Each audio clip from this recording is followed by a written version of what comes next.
Yo! Welcome to a less than professional PokeMMO video. Pokemon fanfiction novels tend to be the theme of this channel, but between my job and all the editing this summer, every day I eventually hit the point where I'm out of willpower and I'm just ready to call it a day. So this is a little behind the scenes of what I like to do on my downtime. If you've got an hour and you're bored and you just want to listen to a train of thought as battle goes on, then, feel free to stick around.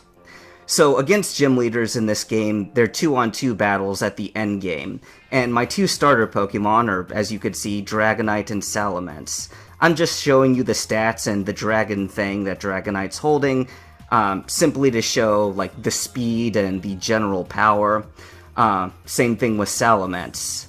So she's holding some soft sand because I like Earthquake. Again, there are the stats if you wanted to look at them. I'm not going to show them again. But I've done these battles so many times that I pretty much have it down to an exact strategy of how to deal with Blaine here and all the other gym leaders I face. I have a certain time limit in order to get as many gym battles done as possible.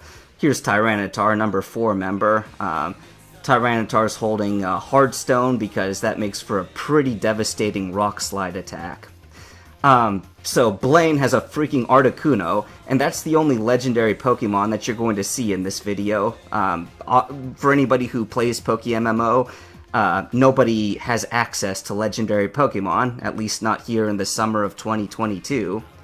But it's kind of fun to take it down quickly. I deliberately let Dragonite get killed there.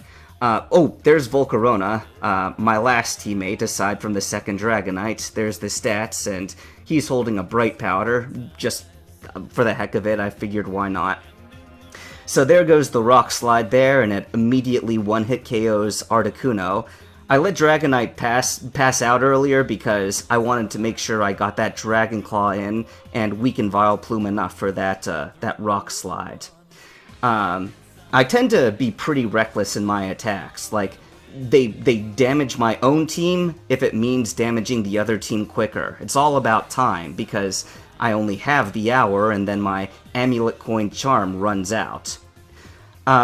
So I know that Tyranitar can survive one Mega Horn, and because that Macargo is pretty slow, I can just go ahead and use this Earthquake and take down both of them. Here's Blaziken.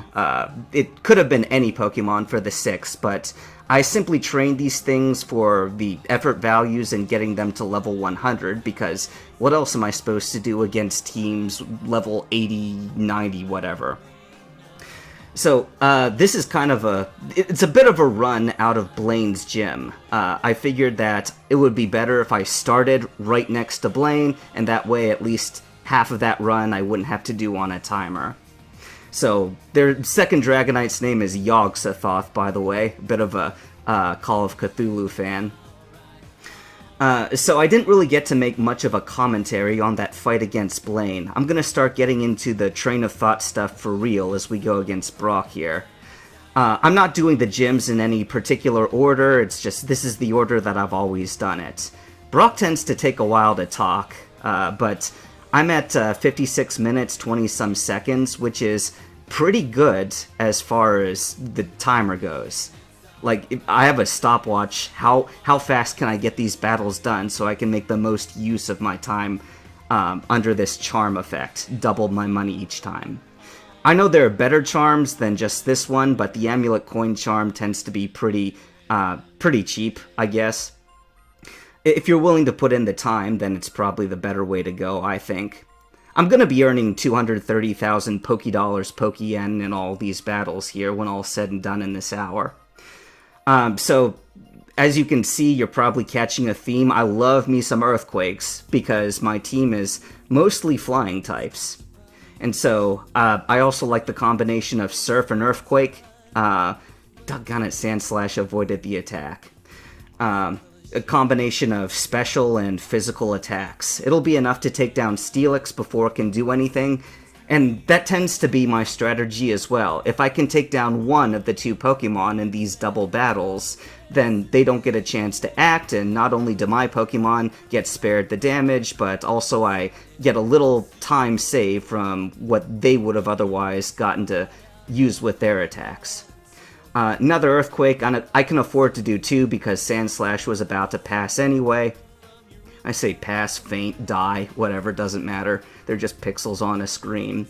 Brock's Chansey is really tough as far as defense goes. Like, I could not afford to pull my punches. It was definitely going to have to be two Earthquakes as opposed to a Surf.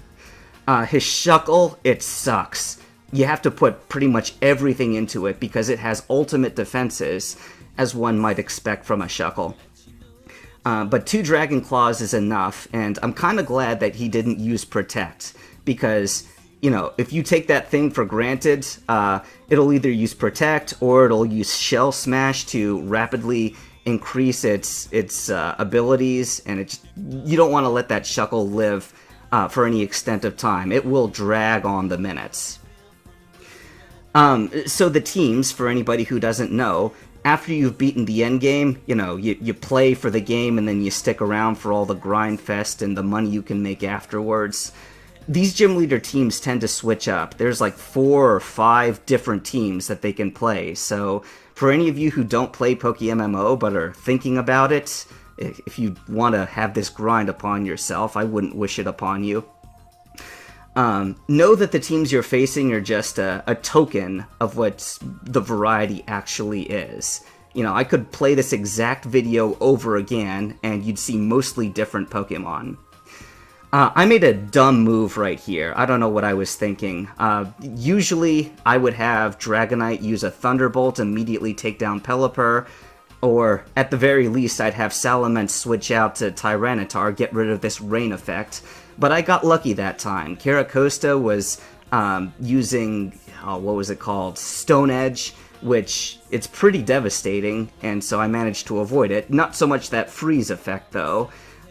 So although it sucks that Salamence is frozen, I'm kind of rectifying my mistake from before. Salamence is useless at that point. Like, the only service left that it could serve is being a decoy Pokemon to avoid damage on a different switch. But there I go, correcting my mistake of Thunderbolting that one Pelipper. Meanwhile, Tyranitar takes the... I don't know why Starmie had Thunder on. I know that it was raining just before this, but really, Thunder? You could have used something a lot more super effective. I mean, it was a Salamence that it thought it was hitting. Anyway, I'm surprised that I got the first hit. Usually Misty Starmie is faster. I think this one is trained specifically for special attack.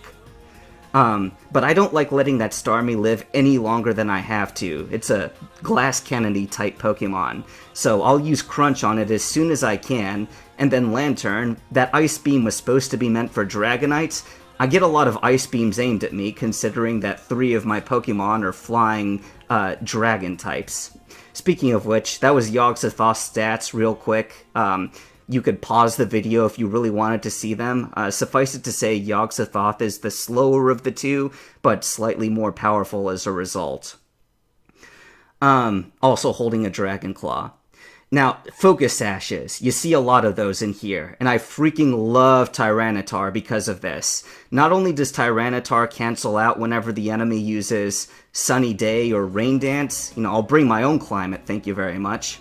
But also, any Focus Sash stuff, that nonsense Tyranitar overcomes with a so-and-so is buffeted by the Sandstorm. And I get hit in the process, but that's okay. I'm not a great Pokemon trainer, by the way. I'm an average, maybe slightly above average at best, because, as you might have ascertained, I don't have much confidence in myself if I have to send Dragonites and Salamences and Tyranitars and Volcaronas, those uber Pokemon, semi-legendaries, against gym leaders who are 15 levels lower than myself. Like, they're level 84, 85, meanwhile I'm fully level 100. If the match was even, would I be able to pull the same wins consistently? I don't know, but the purpose isn't really to prove what a great trainer I am, it's simply to make money. So, like, I'm not bragging on myself or anything in this video. Again, it's simply a look behind the scenes here. I didn't go to Lieutenant Surge, the traditional 3rd gym leader, next because I'm saving him for last in the Kanto region.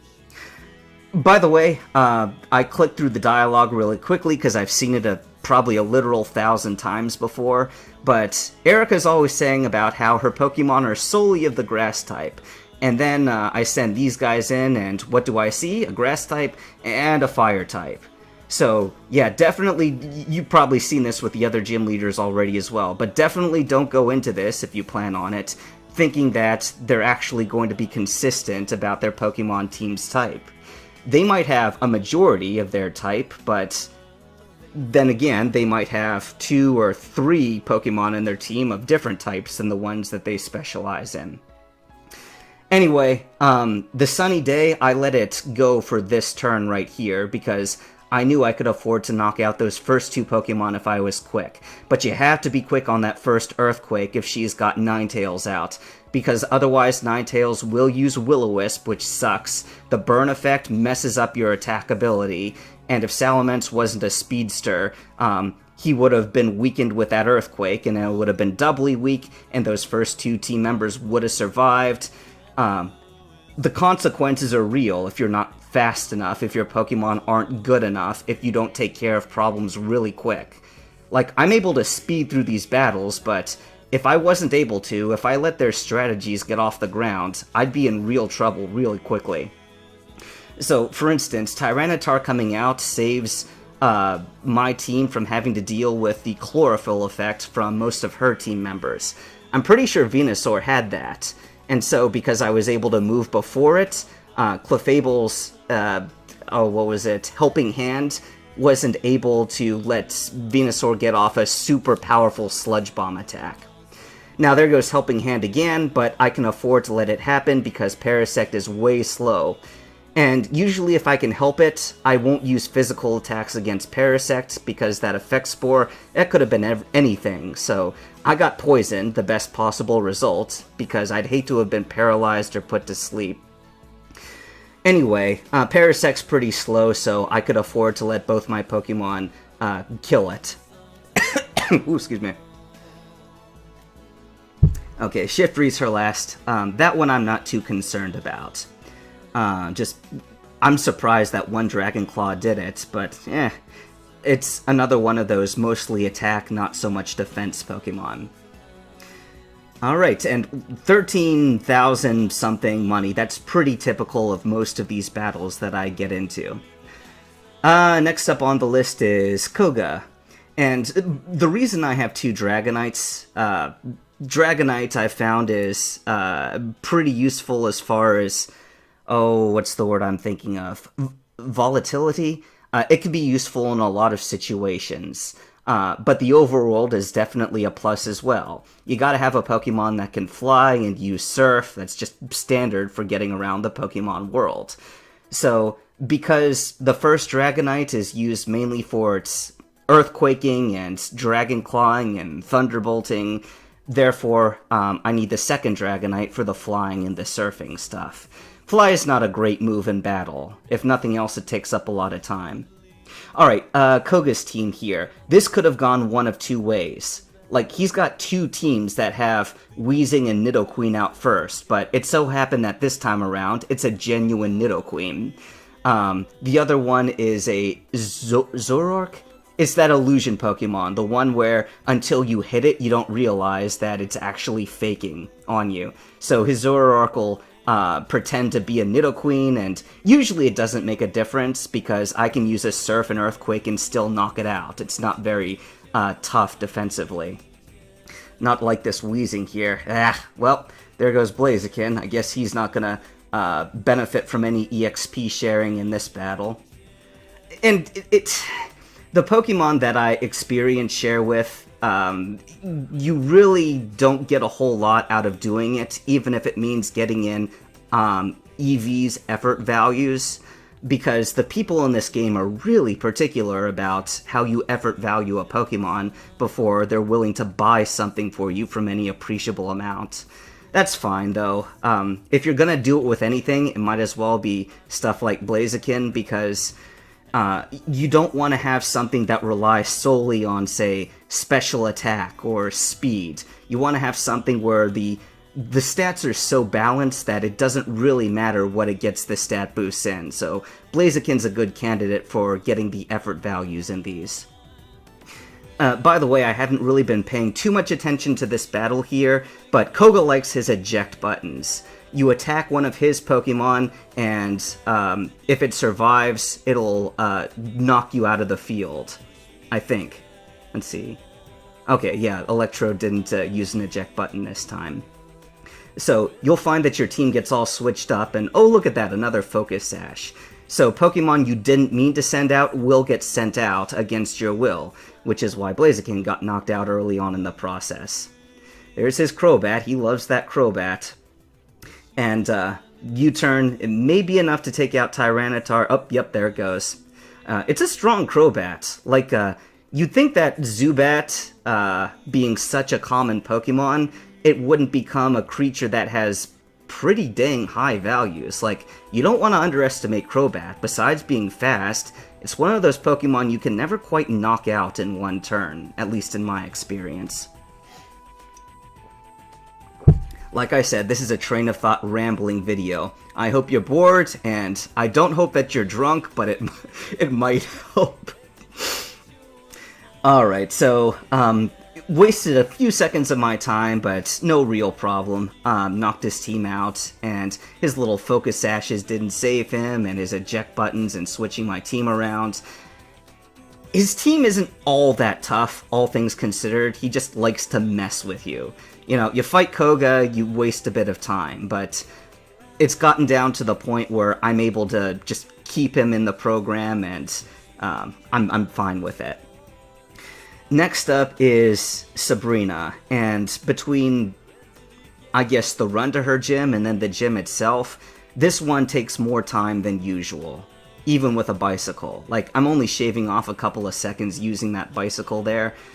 These teleports, you go up, up, and then to the side like this, and then down, and you're there. So up, up, to the left, down, down, and you're there. Most of you must have known that. And it looks like I'm over 43 minutes some seconds, so I'm doing pretty well time-wise for this run.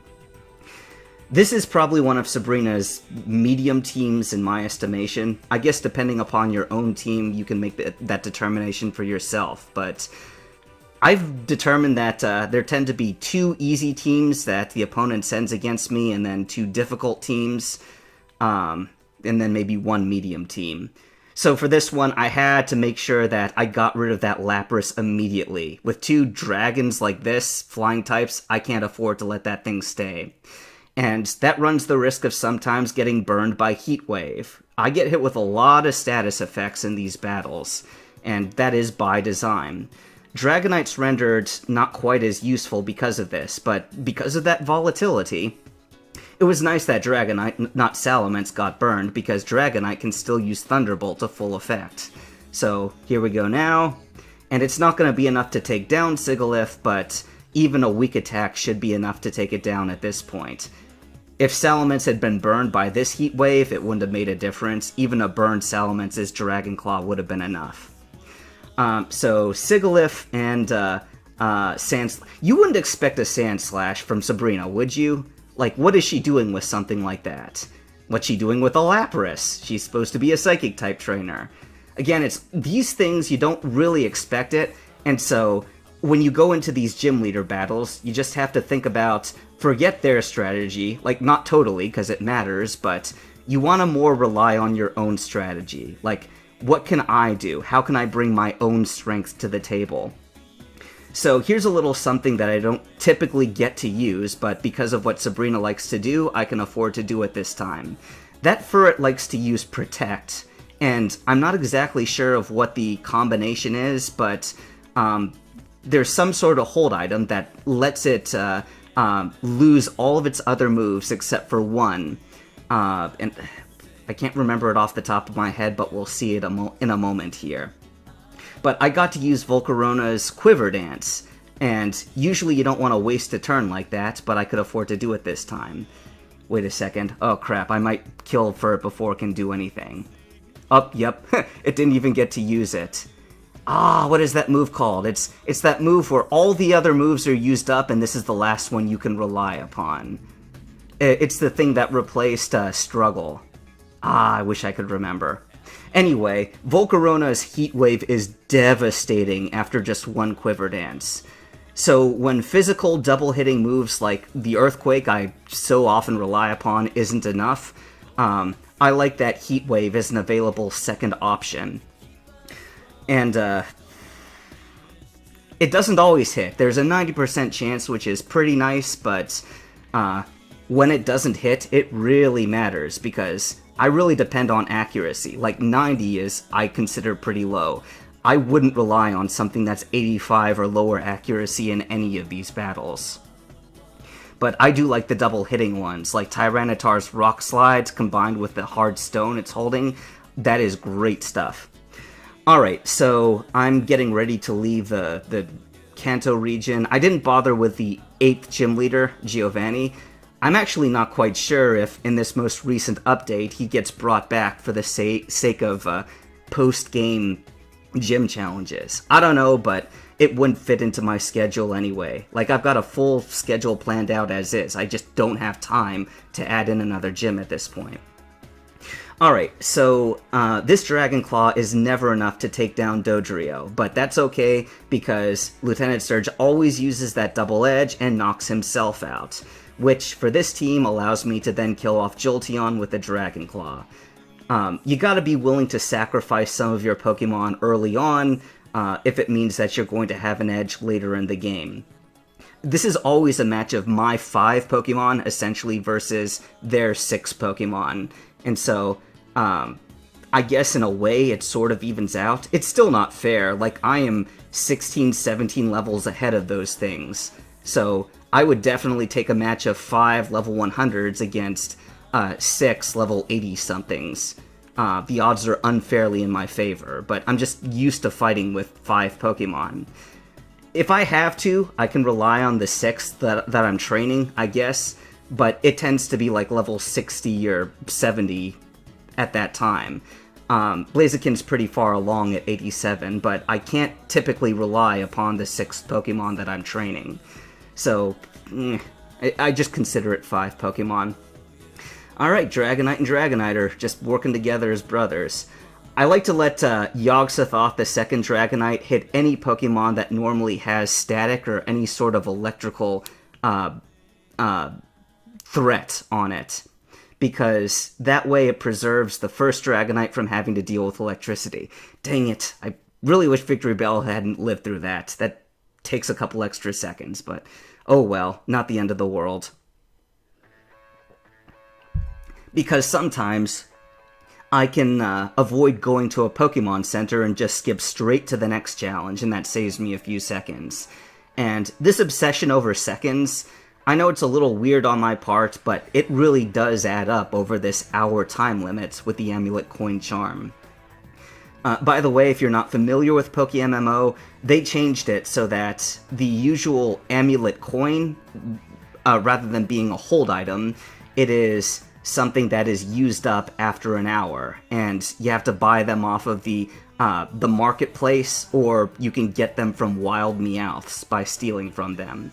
I can't be arsed with it. I usually buy them. At the time of this recording, they tend to go for around 18 to 20,000, which is, it's a fair deal. I bought like 80, 90 of them, and so I've been doing this for a while now. So I'm taking a little break from gym leader battles here at this point. I went to the Unova region, is that how you pronounce it? Not to stay very long, because the graphics make everything take longer here, and being one of the later regions in the Pokemon games, they made their gyms more complex, so you'd waste more time getting to the gym leader in these, and so that just... I just don't want to waste excessive amounts of time in this region. But these two old people, this lady and the gentleman, they pay a lot of money in rematches. And so I think it's worth the time to kind of take a side trip to them. Now, it's not terribly exciting fighting them, except for this Roselia. I just keep using Dragon Claws, and the Dragon Fang is nice to have. But for Roselia, you have to use Earthquake, because if you hit it with a Dragon Claw, then you get poisoned, and then it takes a couple of seconds every turn to say, oh yeah, by the way, you just took damage from poison. It's not the damage I'm worried about, it's the couple of seconds that it keeps saying, you got poisoned, you got poisoned. I also like having Dragonite out front, because this gentleman right here, he has two Pokemon that know Intimidate. Here comes one now, Stoutland. And Dragonite, again, PokeMMO, the people who made this game, they tweak some things for the better in their estimation. And I'm inclined to agree, at least in this part. Dragonite's inner focus, it used to be that you don't flinch, and that's it. But in this game, inner focus also keeps you from being hit by the intimidation effect. And there are a couple of gym leaders that rely on Intimidate. As I'm sure you can guess, I rely on it too. I like having Salamence out against physical Pokemon, and knowing that their Rock-type moves are not going to kill my Flyers in one hit. And then sometimes I can switch into Salamence, and even a really fast physical hitter is going to be intimidated before it can get the hit off. So it's really nice having Salamence's Intimidate ability.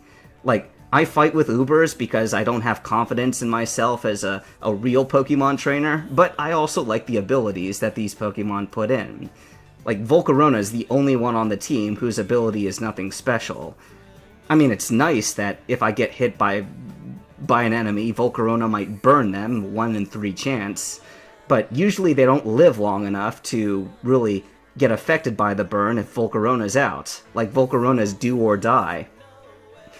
That tends to be the case with Salamence, Volcarona. I guess the two Dragonites are more sturdy. Like, they're slower, but that means they could take a bit more punishment.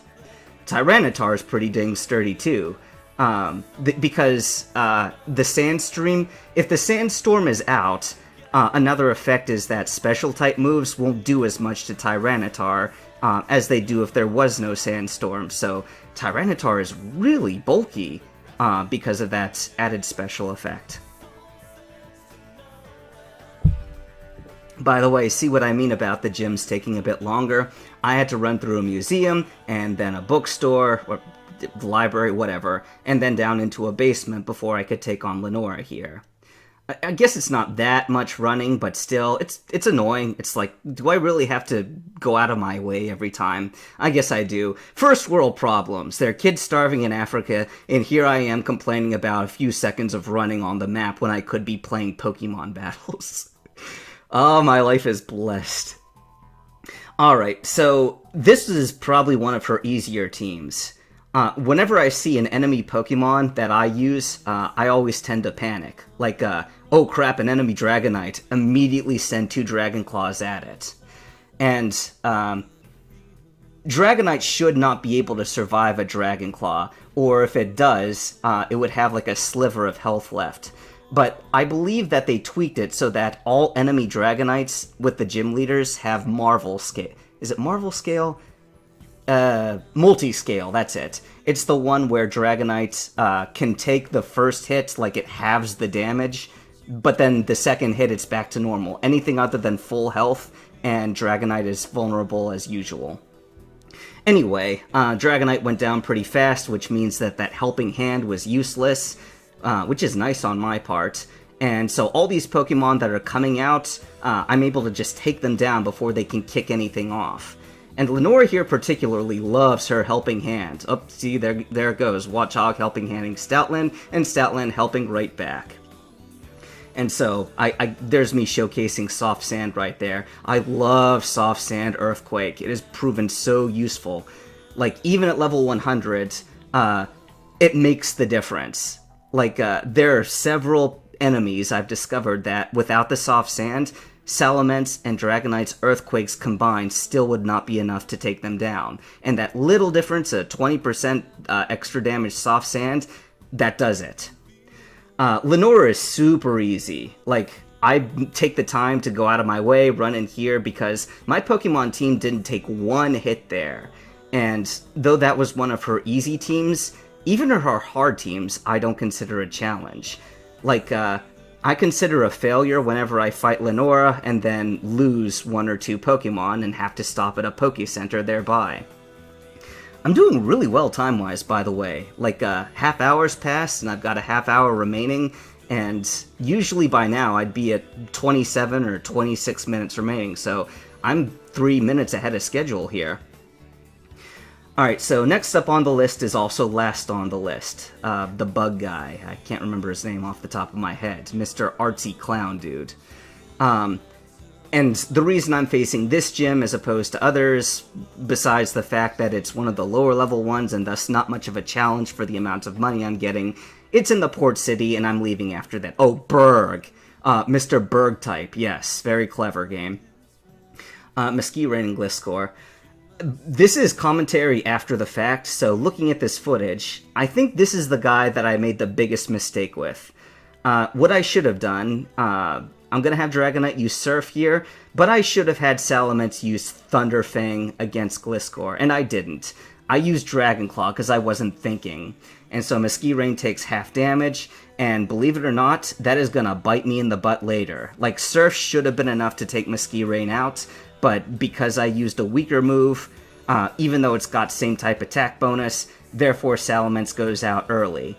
Which is a problem, because Berg likes to use either, what was it? It's the one that's, like, after the night theme. The steel bug type. I can't remember what it's called right now, but it's got, like, a Knight's Javelin. It's a Joust-like Pokemon. Yeah, it bothers me that I can't remember. But he'll either use that or something even worse. This Durant right here. I hate this Durant. I don't understand how it's so fast and so defensive and so physically attacking aggressive at the same time. Now I'm lucky right there that it happened to miss with that Stone Edge. And one still wouldn't have been enough to take down Dragonite unless it was a critical hit, which Stone Edge is, supposed to be able to do. But this Durant is so much trouble. It knows Stone Edge, it knows Superpower, it knows Metal Iron Head. That one head charging attack, I'm not clear on the names at the moment, I often am not. But I cannot take that thing for granted. And so took down Volcarona. I wasn't paying attention, but I think he healed it. Every now and then, if a gym leader gets down so low, he'll then heal his Pokemon. And that kind of sucks, but I'm getting so much money out of them, I can't really complain. Super effective. Oh, jeez. If Dragonite had been at full health, that wouldn't have done it. Oh, here he goes with Excelgor. He loves his final Gambit. For anyone who doesn't know, how that move works is whatever hit points the Pokemon using it is at, that's how much damage they'll do. So that Excelgor, it was at least 244 hit points, probably a little bit higher, and so it was enough to take down an injured Dragonite. You can't take too much damage on your own team. Like, when I said I was a reckless attacker, I really meant it. And I was kind of counting on Stone Edge missing again, which, shame on me for doing that. But that's the problem with using Volcarona. One Stone Edge will kill it almost every time. Like, all the Pokemon I rely on, the 3 dragons, of course, are ×4 weak to ice, and obviously Tyranitar is ×4 weak to fighting attacks, and Volcarona is ×4 weak to rock. So, because of this reckless strategy, here I am actually having to use Blaziken in this battle. Not that it really matters, I happen to have a pretty good Pokemon type advantage here. So, I wasn't in danger of losing, but I could have been. What if this had been, I don't know, a Combuskin at this point in time? I would have had Tyranitar at 23 hit points left, which it still would have made it because of the Sandstorm knocking it out, overcoming that Focus Sash, but I'm cutting it kind of close in that battle. So that was not my proudest moment there. That said, still ahead of schedule overall. Usually I'd be at like 20 minutes by now, and here I am at 25 minutes. Yeah, maybe 22 minutes. Alright, so you'd think I'd be getting back on track as far as taking the gym leaders at their traditional roles, like first, and then second, third, and on. Back in the Hoenn region, where I don't quite have to spend so much time at Pokemon centers and moving around gyms. See, this doesn't take half as long as running through Lenore's library. I'm already there with Roxanne. What do I want to say about her? Ooh, Gigalith and Steelix. This is one of her easy teams in my consideration. Because every now and then, I'll get a team in which, after 6 earthquakes and a couple of surfs maybe, the battle's over. This is one of those times where, between the physical earthquake of Salamence, like, Salamence is a physical attacker. Also got some pretty decent special attack, but you want to have physical. And I was an idiot, and I had Dragonite use Earthquake instead of Surf. And I think I misclicked at the time. It's like, I was overconfident. That Steelix would not have survived a Surf attack. So sometimes I'll do, like, Surf and Heat Wave through Fire and Water, but usually it's Surf and Earthquake. Alright, so this time around, I think that I was able to rectify in time, because Caracosta usually would not survive a double earthquake, but I took no risks. I thought, what the heck, dude, I misclicked. I'm not going to take that chance again. This is where Thunderbolt comes in. You know, it's really nice that Dragonite can learn Thunderbolt. That move has saved me several times.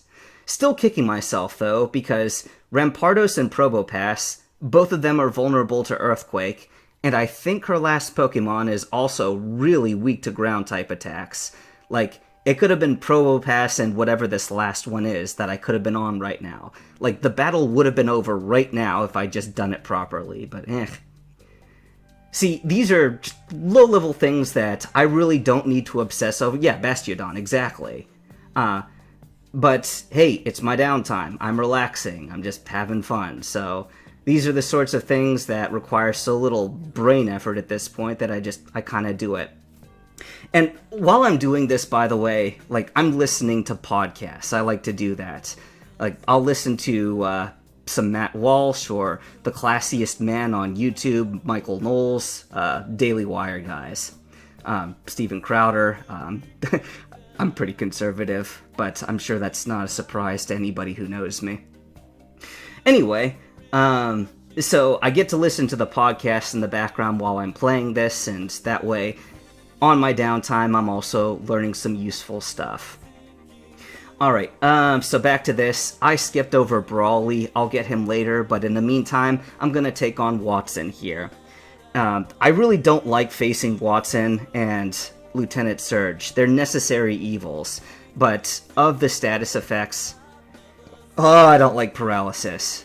Like, nobody likes being put to sleep, nobody likes getting frozen, nobody likes getting burned. Poison's more tolerable, but Paralysis, I think because it happens so much more often, that makes it all the worse. But I think in this case I'm facing an easy team of his. Like, this was probably the easiest team he could have pitted against me. I think most of his Pokemon here, they don't have their air balloons. Like, Surge, knowing that the electric-type weakness is ground, he has everything flying air balloons. And same thing with, doggone it.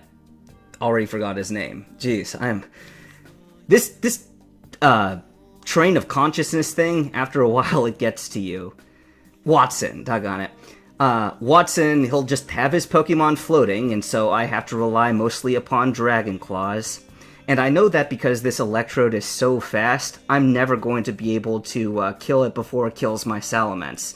So I just make do with the fact that, well, whatever, at least I can knock it on the back, and if it means taking an Ice Beam from Lantern, it's not a same type attack bonus, so I can afford to take it, but there's that 1 in 10 freeze right there. That's what tends to happen with a team like mine. Enemies, anticipating dragon flying types, will use a lot of ice moves on me, and even if they don't kill me, they will cause me to freeze, and so I just see a lot of ice beams, but 1 in 10 chance, it's not that bad. I've only been frozen 2 or 3 times, I think, in this entire run. So Volcarona, it tends to be nice when I have it teamed up with Tyranitar here, especially if the opponents are at full health, and with air balloons, because Volcarona's Heat Wave won't be enough to take down enemies, but then Tyranitar's Earthquake will finish the job for both of them, because I'm pretty sure Tyranitar can live through most of the things the opponents use, even fighting-type moves. Now, I wasn't really paying attention, but I think Heat Wave missed one of them, which is why Tyranitar's Crunch finished the job. I never use Rock Slide if I don't have to. Like, Crunch is 100% accuracy, and so if it makes the difference, then okay, I'll just go with Crunch.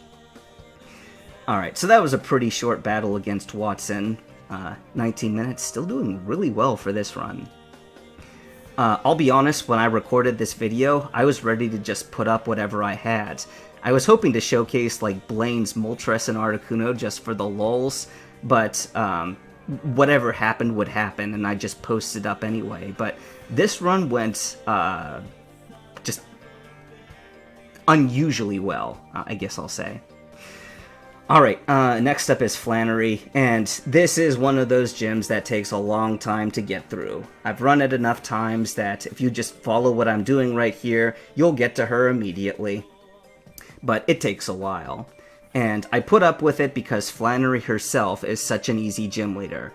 Of the ones I face, she's probably one of the quickest to take down.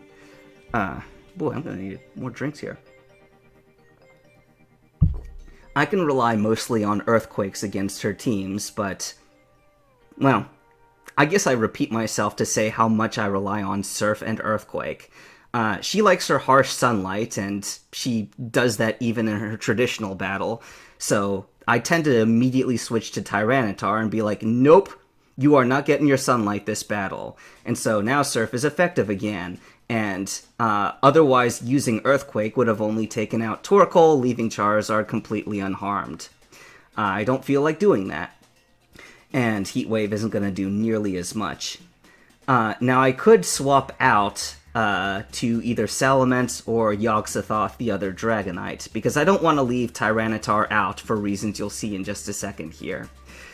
Honestly, I should have switched to Salamence, because it's a stronger double Earthquake, which is what I'm going to be doing for the rest of this battle if I know that she doesn't have any more Air Balloon Pokemon or Pokemon that have, the Levitate ability, or can fly like Charizard. Most of her Pokemon are very vulnerable to Earthquakes. But I sent out Yogg-Sothoth because I wasn't really thinking, because I don't tend to think on my off time. I just kind of react in the moment. Maybe I thought it was just cool having the two Dragonites shoulder to shoulder working together. Her Pokemon tend to be middle to slow, and so I don't really have to worry about being outsped despite only having Dragonites. Because Dragonite's not a fast Pokemon. It's middling at best, and usually not even that. I get the feeling if our levels were equal, they definitely outspeed me. But yeah, the rest of this team, piece of cake. Blaziken might have been trouble if it had gotten off a move, because I think that it really hits hard whenever it is able to, but I'm always able to kill it with double Earthquake, so I've long forgotten what her Blaziken's capable of. Not to say I'm underestimating these guys. Again, I don't give them the chance to hit me with their real strategies, but they do have real strategies. The people behind them program them well, and I'm glad that they took into consideration that there are some people who are just trying to earn a bit of money so that they can eventually buy a shiny Pokemon off of the market or something, and so they're like, yeah, okay, let's let the real trainers fight like the Elite Four and stuff.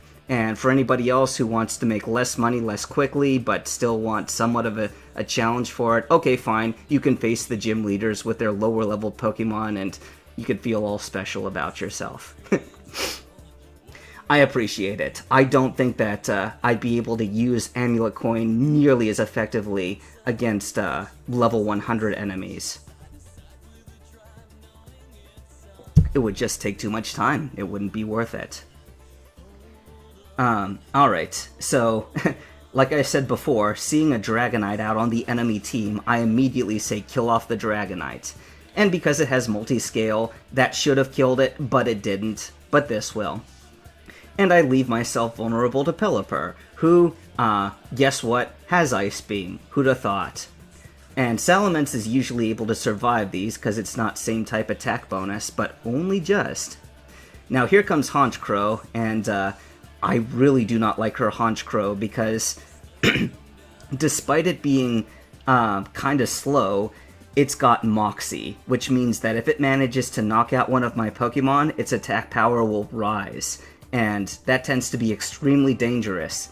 And I think because it knows Superpower, or whatever, really powerful fighting type move, it is one of the few that can knock out Tyranitar in one hit. So I needed to take that thing out before I could afford to send in Tyranitar. But I let Pelipper live all of this time, just so that I could get rid of this rain effect. Now I have to choose between two water flying types to use Thunderbolt on. I chose Gyarados, and I'm not sure if it really made a difference there. Doggone it, I got frozen again. You know, for as lucky as this run was, I did not have a lot of luck as far as freezing goes. But that's alright. It's nice that I have two Dragonites so that if one gets sacrificed, I can fall back upon the other. Boy, Pelipper, it survived that Rock Slide. I've got to say, the IV's individual values of these Gym Leader Pokemon, they are maxed out. Like, it goes up to 31, and I'm pretty sure they are all 31s.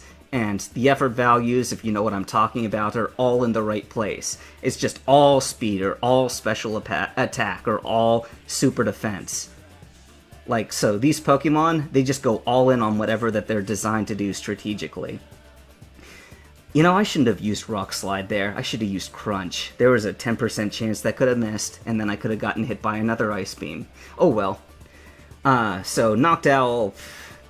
Some of these Pokemon that these gym leaders use, it's in keeping with the theme. Like, with flying types, there are a lot of flying types and a lot of water types out there, but you can only have the same use so many times before you have to mix yourself up there. So you'll see weak Pokemon like Raticate and Noctowl and Watchog and some of these other things that really have no business being on a professional team, even if they do have a secret strategy behind them. But that Noctowl, I didn't take it seriously, nor should I have had to. It got knocked out really quickly. Great special defense, pretty good hit points, but it's not an attacker Pokemon.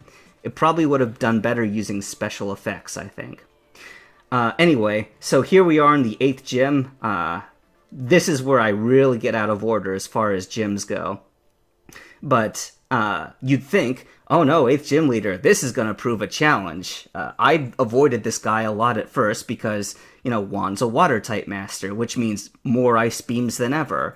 And I thought, oh dang, his Pokemon are almost to level 90, and I think there is a couple of level 90s in there, so I'm too scared to face him.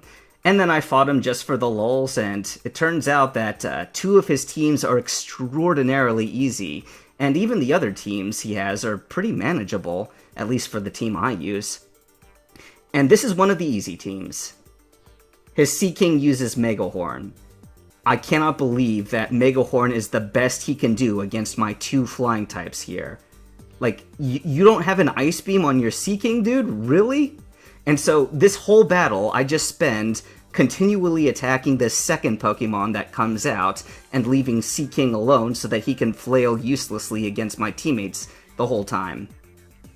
You know, what's he going to do? He's not gonna knock out one of my Pokemon by the end of this. It's kinda cheap, it's kinda makes for a boring show, but you know what? I get through this gym really quickly as a result of that. Which, you know, okay, it's worth it because I have to run over all those blocks every time I come up here. By the way, in case you noticed the music playing in the background, I can't think of what that... Cause and Effect, that's it. The band is called Cause and Effect. I'm playing an album from like 1994 something. 84? whatever. It's the late 1900 something band. I'm playing it pretty quiet because, I don't want to get any sort of copyright hit or anything, but I don't really listen to much of it, but I kind of like it. That Kingdra was supposed to be his biggest threat right there, but because it's a dragon type, and because I abuse dragon types, and Salamence is faster than his Kingdra, I just go for it. Usually, Kingdra is always on his team. Like, with all of these teams of gym leaders, there's going to be one, maybe two Pokemon that are always going to be with them, and Kingdra is Wands. And so, for most of his teams, he'll have one Pokemon that brings out Rain. Never Rain Dance, always like a special effect. But the Drizzle effect will make Kingdra really fast, which will often make Tyranitar necessary. I want to slow that thing down. I don't want to give that Kingdra time to do stuff to my team. Are you crazy? Kingdra's scary. But that time around, no. He didn't have Drizzle, no Rain effect, so that's a little different for Juan. You didn't get to see a typical fight against him. Nevertheless, as long as you have some idea of what you're doing, as long as you face them a few times, eventually you just get used to whatever team it is, even if there are 4 or 5 different teams. So now finally I come to the second gym leader, and I used to save him for last because his Pokemon team tend to do more damage than usual against my types. Like me, he tends to be a reckless hitter, which is fitting for Brawly. Like, if I don't knock out his Pokemon really quick, he'll take mine down. And this particular team strategy of his right here, he sent out 2 Pokemon with Intimidate, so Salamence got hit pretty hard by that. This Dragon Claw did basically nothing. Fortunately, Dragonite, being immune to Intimidates, which is, once again, extremely useful for the volatile Dragonite, was able to finish off that Hitmontop. Now I'm going to try to keep Staraptor out for as long as I can, because, I mean, it's already intimidated by Salamence. It can only do so much against my other Pokemon. It's a crippled teammate if Brawly doesn't withdraw it. Now, because it's so powerful, its return tends to be pretty strong to begin with.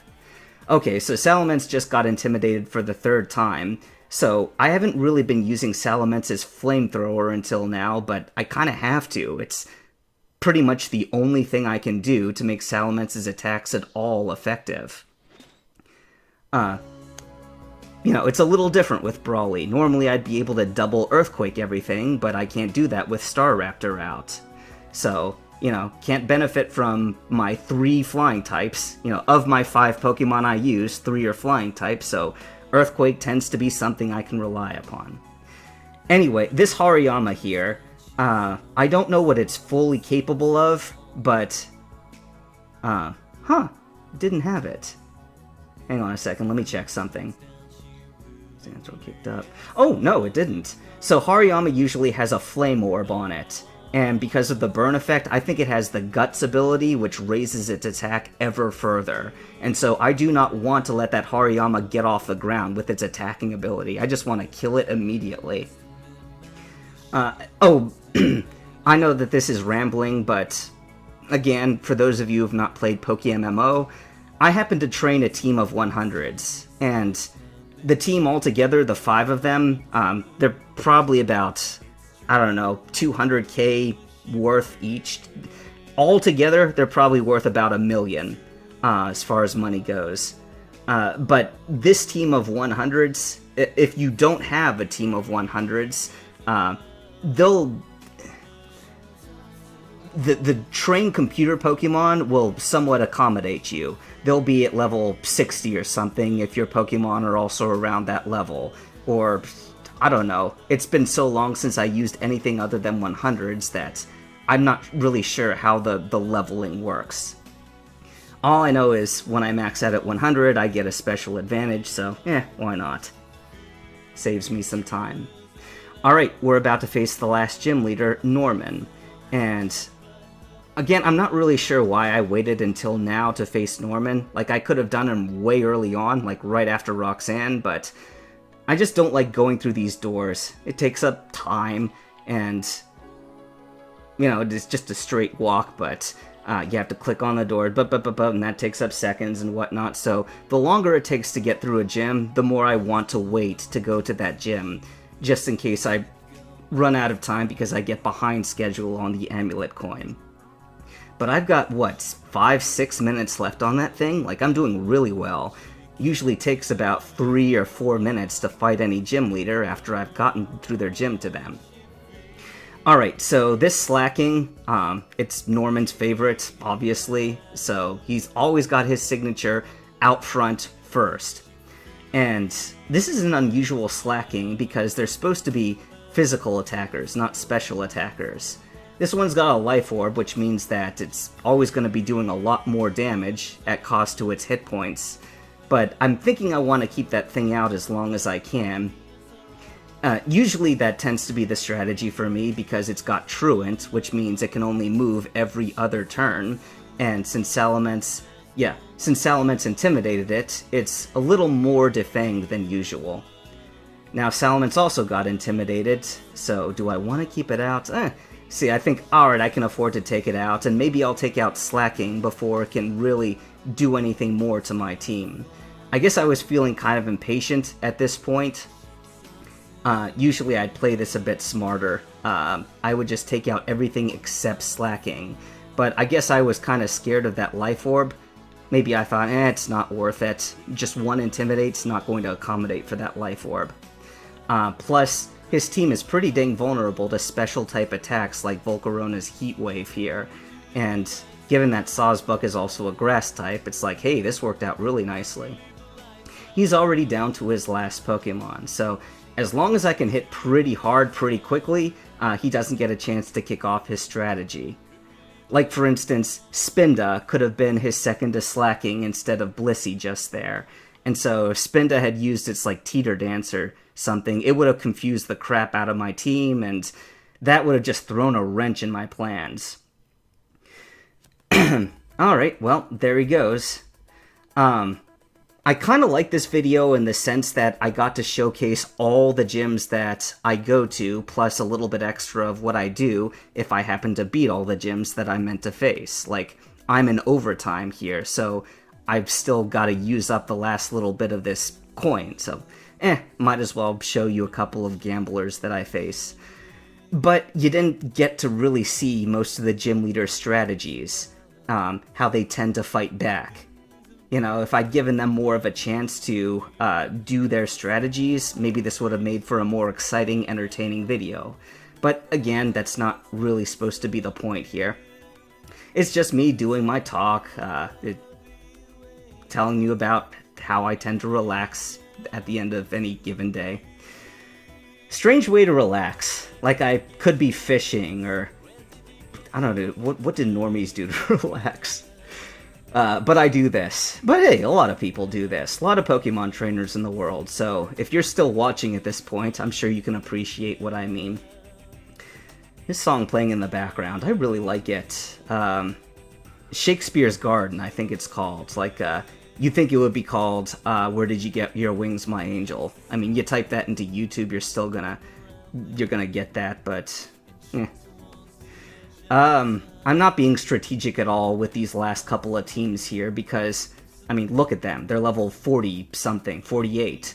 I don't need to use super effective moves.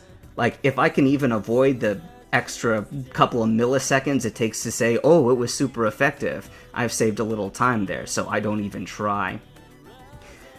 Sometimes I'll go to the third gambler, but usually I don't get that chance, and if I have that much time remaining, I can afford to spend it on one last gym leader, but I don't. Well, things are winding down here.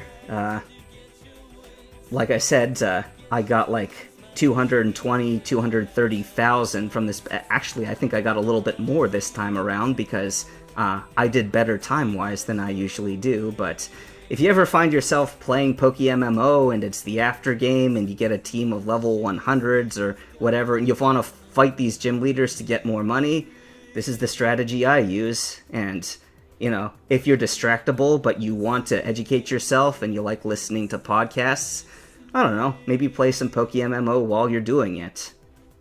It's what I do. And I think Blaziken gained like 5, 6 levels. Gains a lot more early on, obviously, but then later, not so much. That would have been the third guy that I faced if I'd had the time. Anyway, thus ends the journey, so hey, thank you guys for indulging me, and hey, look forward to the new fanfiction.